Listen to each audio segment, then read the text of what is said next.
Okay, welcome everybody to Davos, and thank you, Rita, for organizing every year this wonderful event. I find really cool with this program. So I'm introducing myself very quickly. Stefan Kübler. I spent half of my career with big retail in finance functions, CFO of Carrefour Switzerland, with the Almoli Group and with Metro Group in China. And 15 years I've spent as an entrepreneur in the international consumer goods market, mainly in the China-Europe business. So we developed consumer goods in Switzerland, produced them in China and sold them to Europe. So I'm not from the financial industry. And I'm involved with Bitcoin Association Switzerland since 2017 as a member, 2020 as a board member, and last year I was elected president. Our main activities in the association is to bring people together to gather information about Bitcoin, especially cryptocurrencies. For this reason, we are doing bi-weekly meetups in Zurich. I'm organizing these since 4 years. And once a month, we have a talk. It's mainly a tech talk from an interesting topic out of the Bitcoin space, but we also had a member of parliament of the German parliament. We had professors talking about the Fiat-money system. So this is the activity of Bitcoin Association Switzerland, which is a non-profit organization, and all the board members do it pro bono, so we do not get any money for the activities. Well, my topic today is the fiat monetary system from a Bitcoin perspective, because usually Bitcoin is being judged and viewed from the fiat money system, or rather condemned to be a tool for the bad guys dealing in money laundering and blackmailing and so on. But today we do it the other way around. So we have a look at the fiat monetary system from a Bitcoin perspective. So the first thing I would like to elaborate a little bit with you is, what is money? What is money to you? The answer taught at universities usually is it's a store of value, it's a unit of account, it's a medium of exchange. But aren't these more or less functions of the money? Do they really describe what money is? Well, there is a German writer who has recently written a book about money. It's called Das Geld.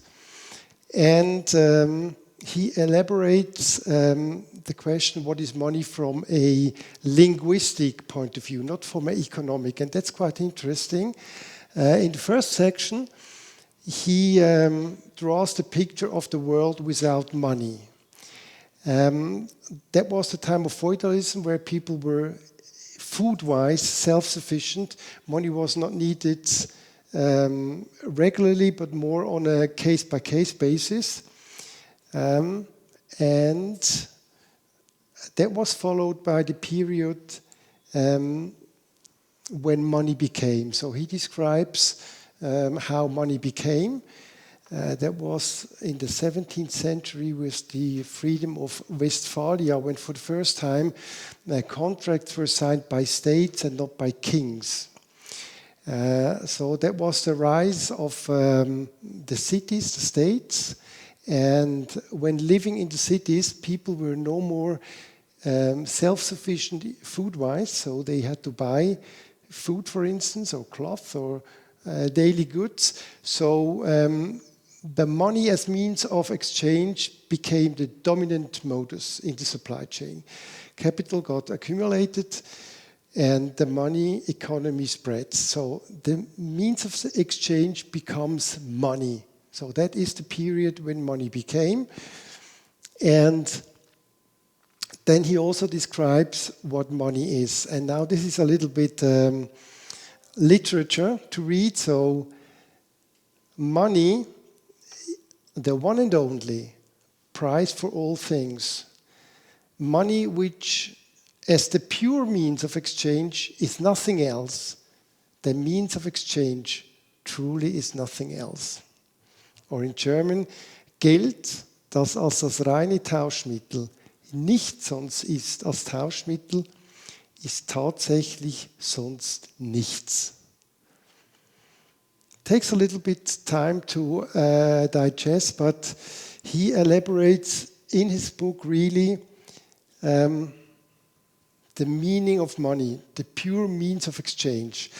And according to him, with money a new system came into the world. Money as a pure quantity only has its value in quantity. Because money is purely a means of exchange, it only achieves its true purpose at the moment of exchange, only when you use it. Otherwise, storage, there is not really a function of storage, because if you have a car, it's not really a function to park the car. The function is to use it. And in order to be money, money must function as money. Money does not reside as value in commodities. Money absorbs commodities and spews them out again. Money forces the transformation of the world into sellable goods. You see here a picture that's from the 80s by Horst Heitzinger. He's a well-known caricaturist, and he has published this book Globetrottel in the 80s already. And this interpretation caught me a lot, because in the 10 years experience of producing consumer goods in China, it is exactly what my experience is. Money forces the transformation of everything into sellable goods. So now we have another point of view of what money is, and we are going to have a look at government money. So government money we can distinguish in commodity money, that is an equivalent to a commodity value like gold or silver, and we can distinguish it into fiat money, which is an inconvertible money by government decree with no intrinsic value. So all our main monies have become fiat money in 1973, when President Nixon decided, we need more money, we don't have sufficient gold to cover it, and we have so many things to sell, so we abolished the gold standard. And so that is how fiat money came into our lives. And today, governments not only have the privilege to issue fiat money in unlimited quantities, they can also take as much as they want of it. So, quite a privilege. So, and if you stroll a little bit through history, it's not a recent appearance that the money is being inflated. It started already in the 13th century. The Chinese in the Yuan dynasty, they created the Zhao money, which was a paper money, and the currency was inflated. And with the inflation, they had a spread of poverty and slavery. Maybe you have heard of the rice stones, the money on Micronesia. They had these funny stones, which they exchanged for goods, like somebody has built a boat and sold the boat against one of these rice stones. And this was kind of a blockchain, because it was public, everybody could see all the entries. And in the 19th century, after centuries of well-working, a guy from the United Kingdom on a boat, Captain O'Keefe, came across Yap Island, and he wanted to do trade, but these guys, they They have asked him for rice stones, which obviously he didn't have, so he found a way to reproduce them on the other island, brought them back to Yap, and inflated also that currency that eventually was abolished. And then we have another example how commodity money gets fiat money. That was in Germany in the last century. They abolished the gold standard they had introduced in 1880.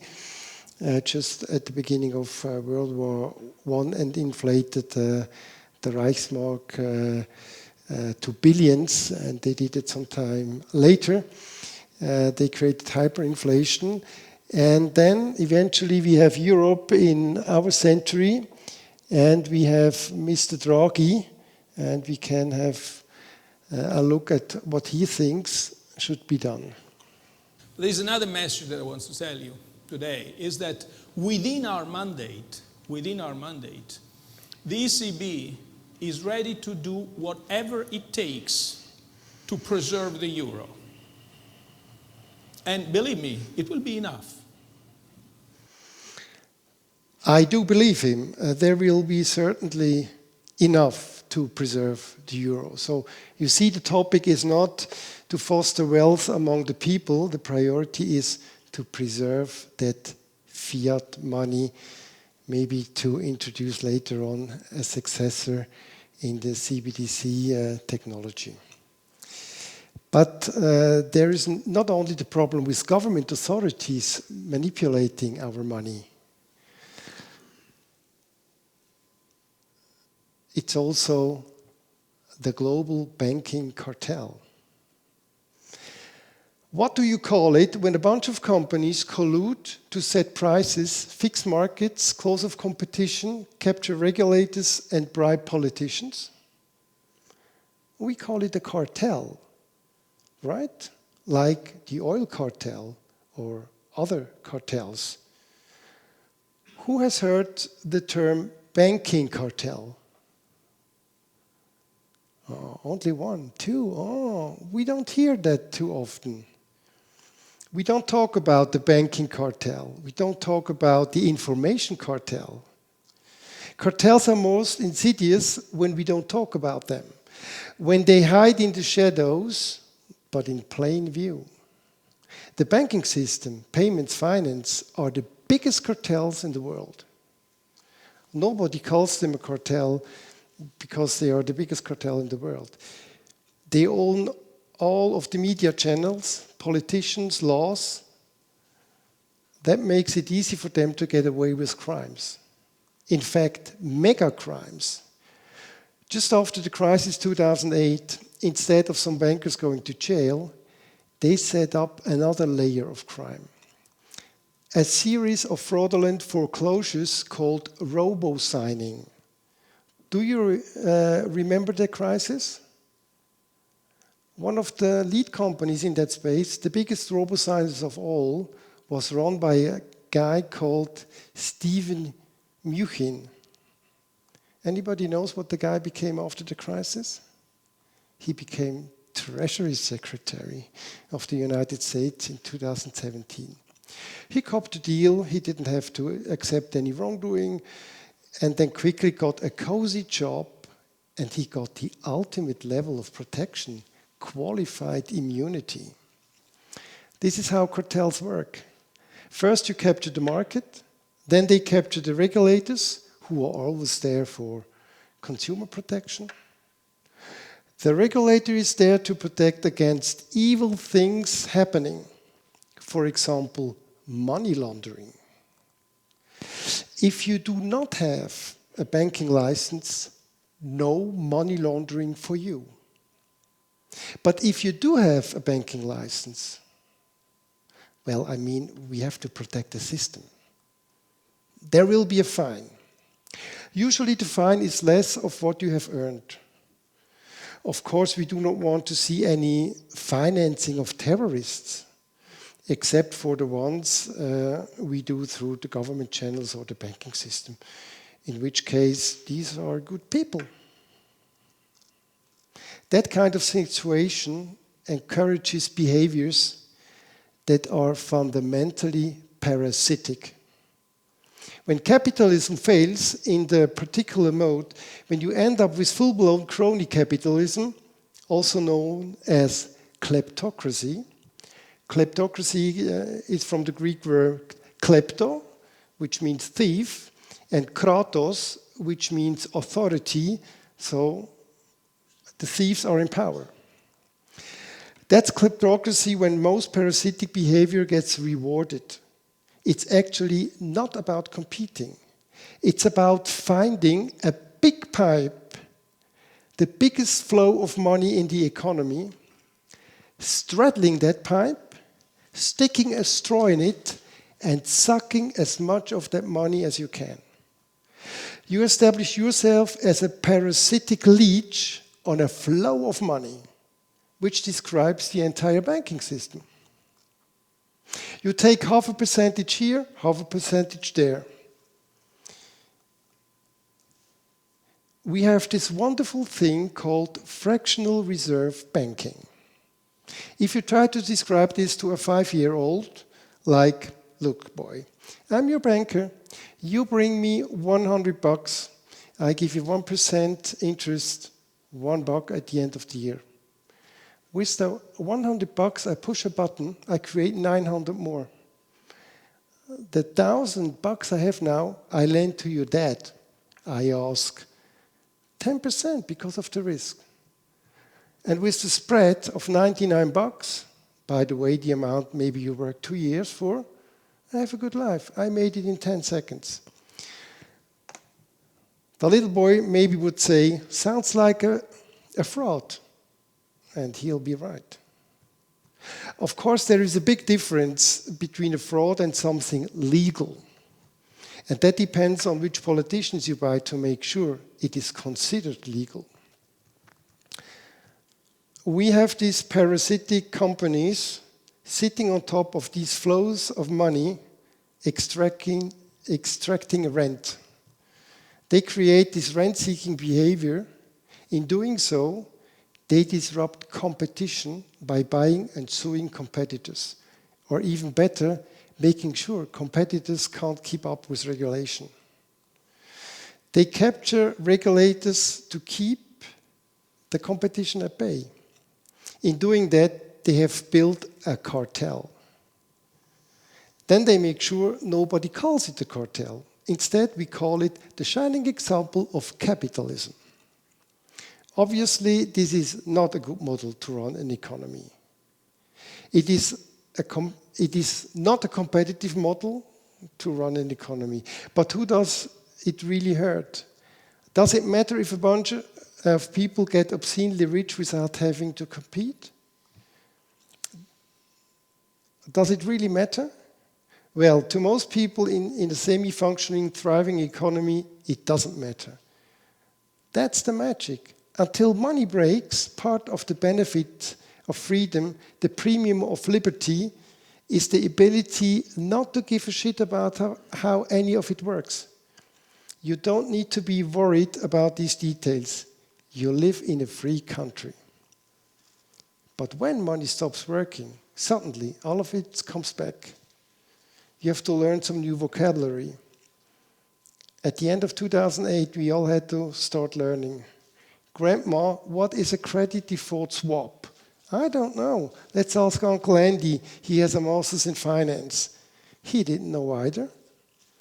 Half of the people in the business didn't know what the credit default swap was, how it worked, or what it was hiding.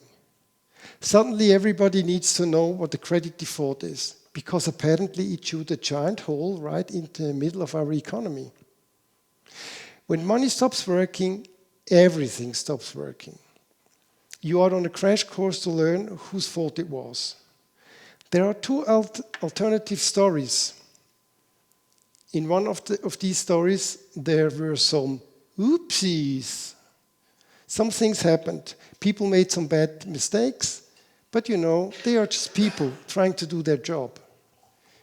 In the end, it was mostly the fault of greedy homeowners who didn't read the fine print carefully enough to realize they were buying into a ballooning interest rate. They had the audacity to want to own a home. Because of these greedy people, the real estate market had an oopsie. But don't worry. The irresponsible people had their homes taken away from them by robo-signing.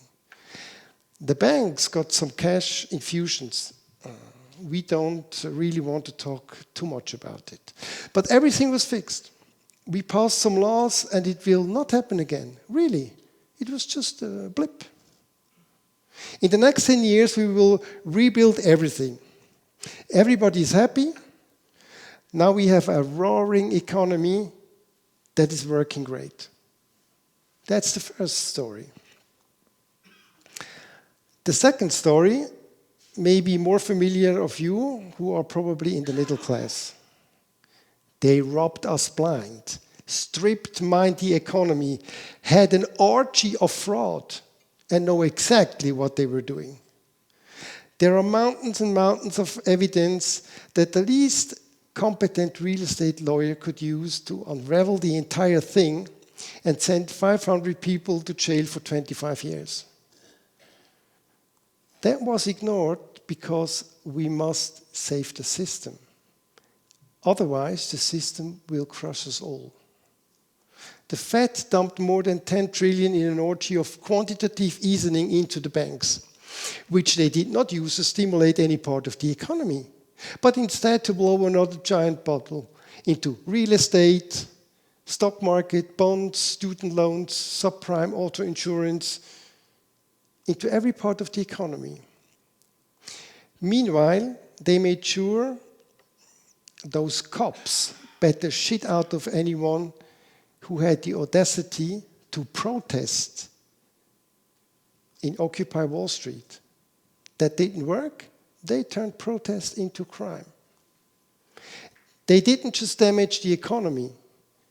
They raped the rule of law. And they destroyed justice, a justice system, so they could get away with it. We have come full circle today. 15 years later, where are we? $24 trillion in debt, 10 more giant bubbles. It will happen again. Because a system like that is fragile and corrupt, architected in such a way, reward and encourage that kind of behavior.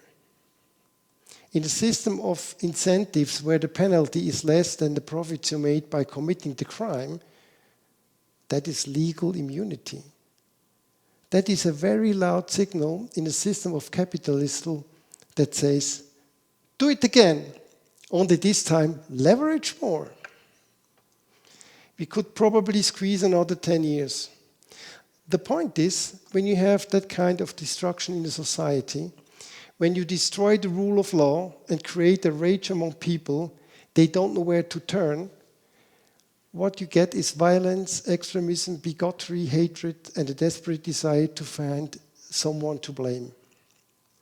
Of course, you can't really blame those guys because they are behind very tall walls with very good security. The guillotines are out of fashion. They tried it in France, but we can't use them anymore because we are now civilized countries. So what do? Protest? That ends in an orgy of violence by militarized police, exactly what police have always done. You can't do that. Occupy? That was tried. Again, an orgy of violence. A lot of young voters tried apathy. I don't give a shit. These old people fucked it up. I will just go and play my game and ignore of it. But then, well, the show is going on without them. So how do we fix the problem? The first thing we need to do is identify why it keeps happening. In my opinion, looking at this from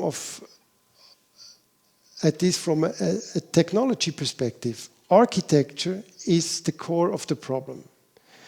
The architecture of hierarchy and centralization is responsible for this. Parasitic behavior gets rewarded because there are centralized flows of money that someone can tap in.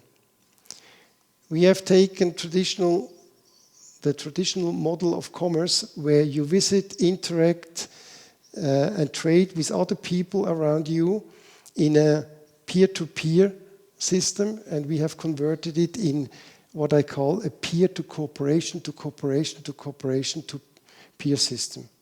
When I pay my butcher, there are 3 to 4 banks involved and Visa. They all stick a little straw in the flow. By the time the money reaches my butcher, it's a lot less. How can you make a system like that work? It's absurd. We have the liberty to ignore most of these remote negative side effects that arise out of centralization.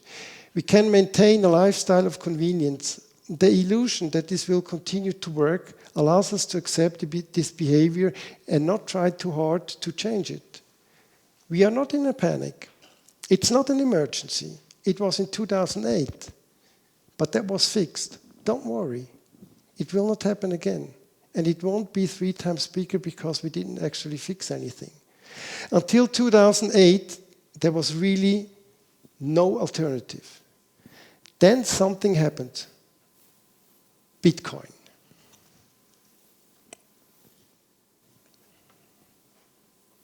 The first time in modern history we had an option. That option is not just a separate currency, it's a currency that can't be created out of nothing, inflated or easily confiscated. Bitcoin allows people to exit the fiat economy virtually, trading in another currency right where they are, creating a parallel microeconomy in their community, which becomes connected to other lifeboats. So let's have a brief look at what Bitcoin is about. It's a declaration of independence for the people.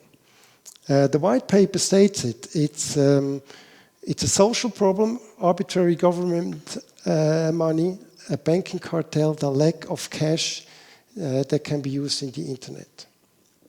And it's a protocol. Do any of you know any similar declaration of independence? Who is a Swiss citizen? Yeah, guys, give it a go. Another declaration of independence. A similar problem. Well, the Bundesbrief. I mean, the problem was very similar. We had arbitrary rulers around us, and we wrote a declaration of independence. It's also a protocol, a permanent peace order.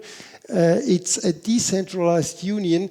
No foreign judges, security guarantees, catalog of penalties for delinquency. So it's quite similar to the Bitcoin movement. And it held it for 750 years. I mean, it's not too bad as a concept.